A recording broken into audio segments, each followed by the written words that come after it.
கொடுக்கப்பட்டிருக்கு. நம்ம வந்து நம்ம 35 கொடுக்குறோம். அவங்க வந்து பில்லு கொடுக்கல. நம்ம பில்லை கேட்டு வாங்கிறதுக்கு தான்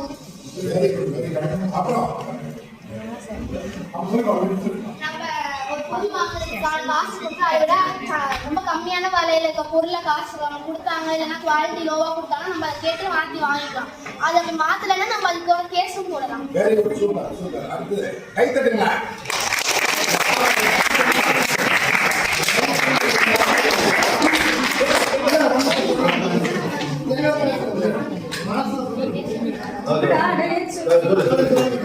நம்ம வந்து அதிகமா காசு கொடுத்து வாங்குற பொருள் அவங்க வந்து கம்மியான விலைன்னு சொல்லி நம்ம ஸ்கேம் பண்ணி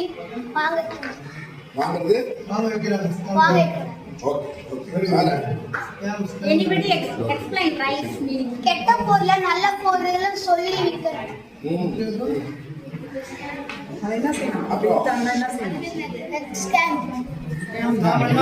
தெரிஞ்சா இது வந்து ஏன் இப்படி கொடுக்குறீங்கன்னு சொல்லி நம்ம